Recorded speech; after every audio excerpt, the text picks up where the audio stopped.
Today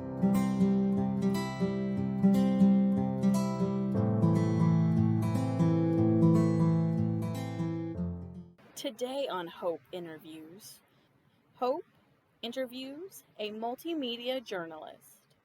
My name is Kelsey, and I work at a news station here in Colorado Springs.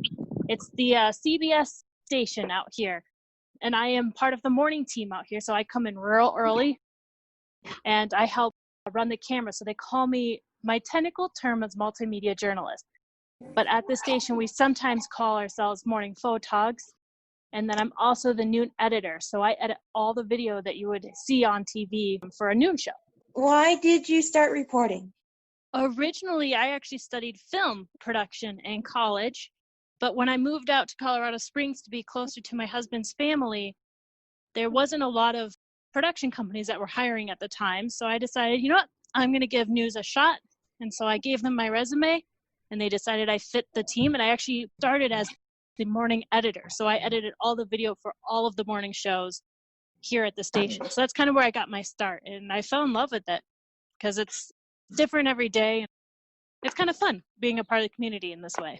Can you explain to us the difference between working in film and working at a news station?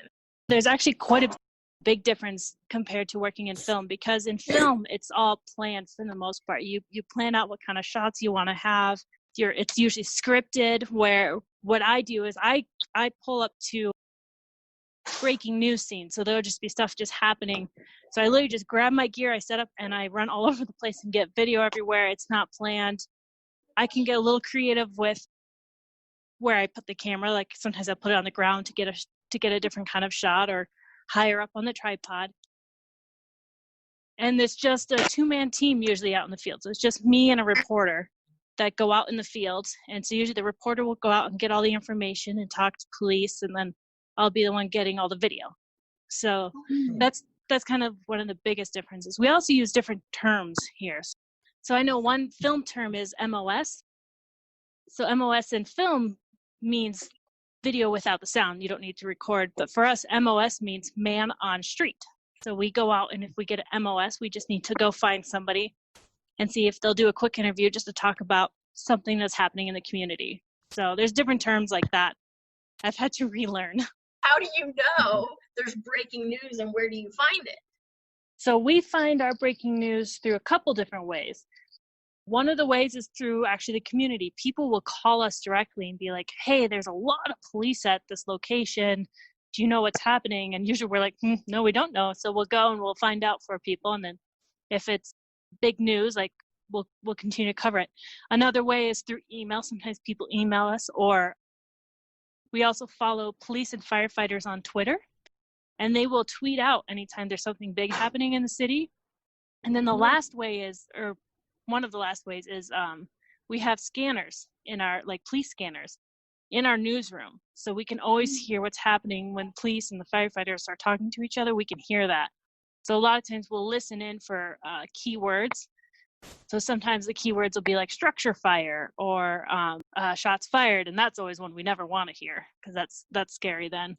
But so we can hear keywords typically, and then we'll kind of listen, or we'll call police and ask, hey, we just heard this.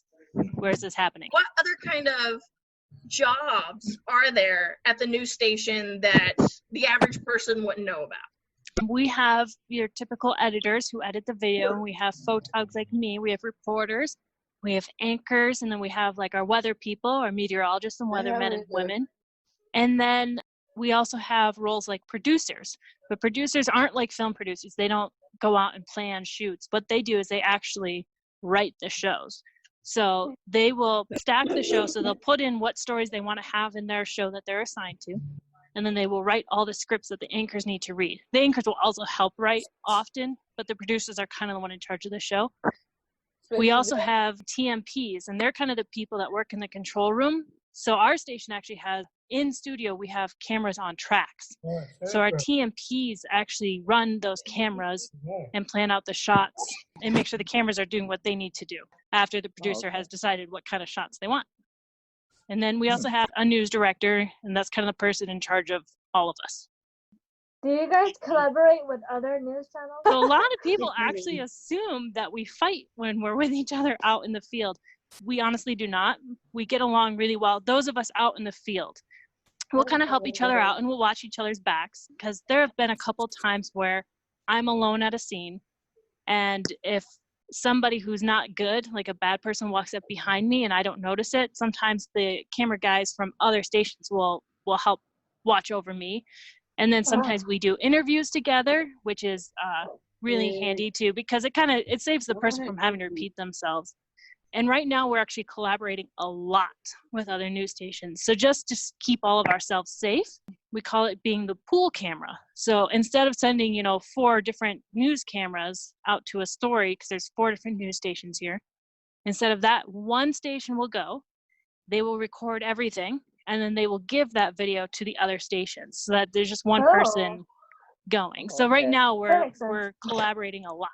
How long does it take to set up a mobile unit? Very little time. So we don't use those big vans anymore. We have these little packs, and it's just this little backpack that we can wear, and it plugs directly into our camera, and it uses cell data to feed video back live. So basically I just have to hit the power button, and it takes a couple minutes for that to power up and find all the cellular towers in the area. And then so as soon as the camera's set up on the tripod, I would say about 3 minutes from when I get out to a scene, I can have a live shot up for the station. We run by minutes and seconds here. So for us, 30 seconds, that's a long time. 30 seconds is the difference between going live and not going live. We run pretty efficiently like that. What is the key to success when communicating with the public? I would say definitely honesty and making sure we get all of the as much information as we can, as quickly as we can. So typically the station that gets the more correct information out is the station that people are going to want to turn to, because you want to know as much as you can when you turn on the news. So that's kind of what it is. And if anybody ever thought that we weren't being honest about something, they would lose their trust in us. So we never are misleading, we never lie. If we do accidentally say the wrong thing, always correct ourselves live as soon as we possibly can.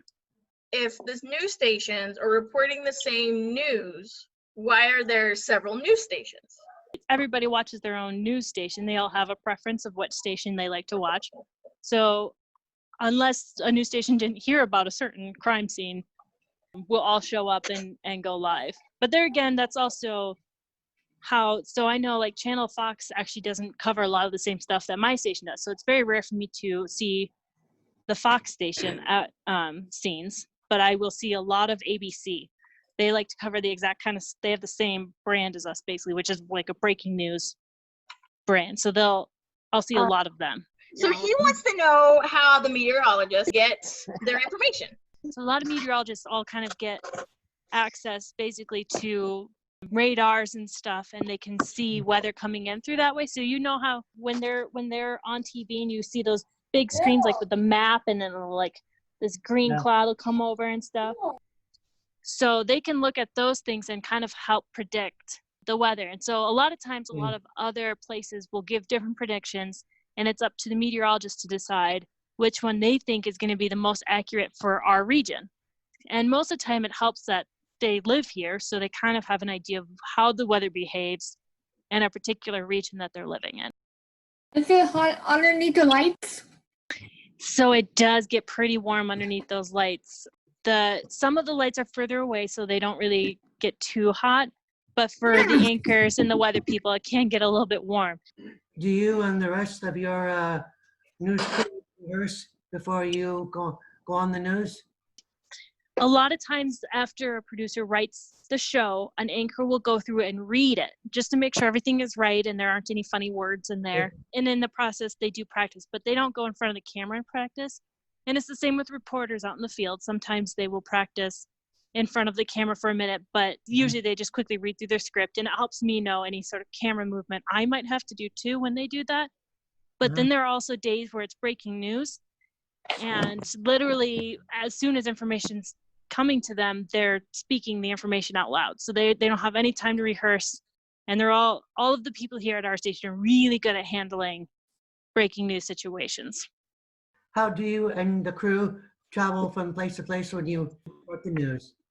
So we all have news cars, but they're basically just SUVs. We have a couple of different kinds, but they all have our logo on the side of them. We do have a couple that are unmarked, and we use those just in case we're getting out to, let's say we know they're going to make an arrest at someone's house.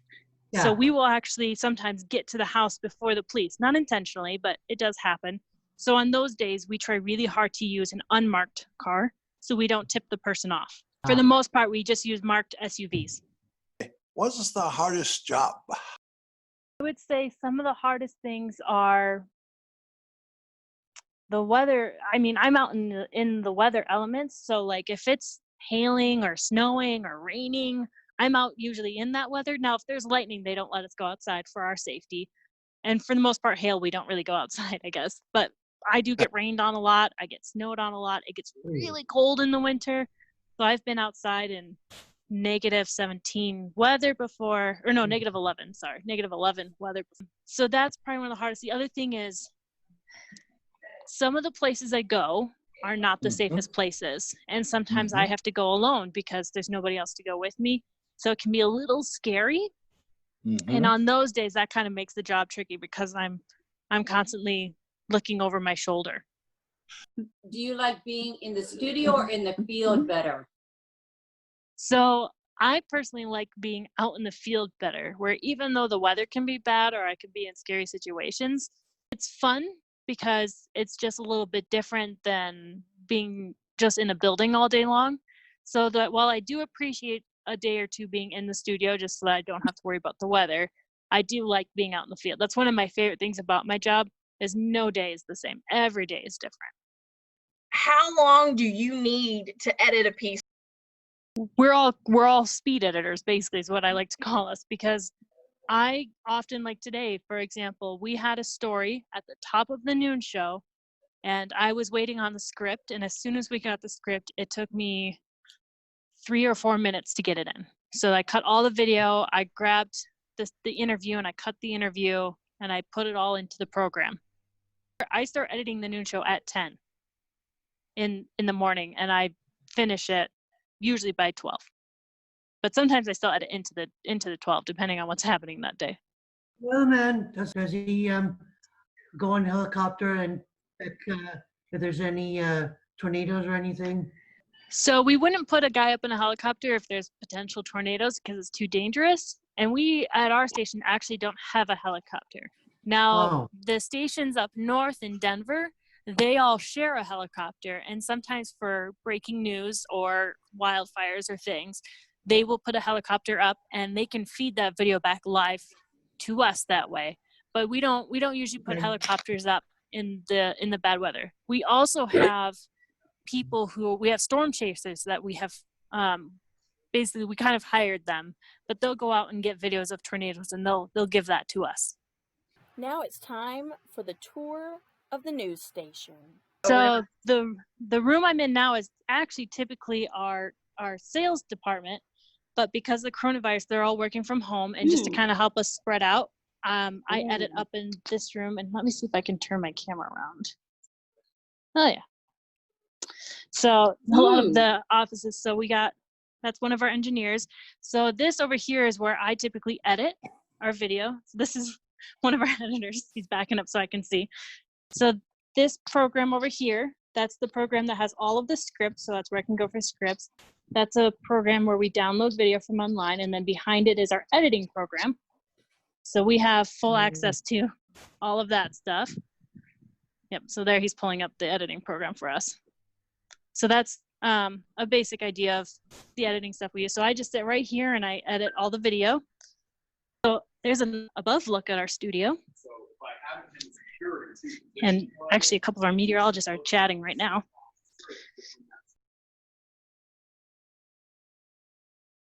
So that's a conference table where we can have meetings. And then there's a couple of our weather people, and this is the weather station. So this is where they do all their work. And then we have our green screen, and a couple of our cameras, and that's the main desk. And our set is circular, so they can sit anywhere on the desk, and these cameras can point at them. And like I said earlier, the cameras are all on tracks and are basically robotic. So the people in the back control room can control our cameras that way. So we don't have to have a crew here. Downstairs is where engineers hang out. So this is our control room. The guy right over here, he can control the cameras. And they have all the screens and all the other stations and everything up there for all of the shots that are up. So here's another look of the control room. So like I said, all of those screens up here have all of our different angles and cameras from all over the US even up there, and then other stations. And now we'll go into the newsroom. So this is our control room, and they're all kind of talking. Hi, Mark. So we all sit at our own desks, or we share desks typically, but like we all come in and we're assigned to a desk. And then we have up here, those are the police scanners that I was talking about earlier. So this is where the people are in here. We have anchors in here, and we have our producers in here all writing the show. And the reports would typically be back over there, but they don't really come into the station much anymore. So yeah, it's a pretty small room. It's really efficient in size. And then this is our gear room. And then earlier I told you guys how we don't use those big vans anymore. We use these packs. So basically all we have to do is hit this little power button underneath here, and we plug in a cable from here into our own camera, and then it feeds everything back live, and there's batteries for that. Yeah, that's a basic tour of our station. Yeah. Very nice. You're very welcome. I enjoyed this time with you guys.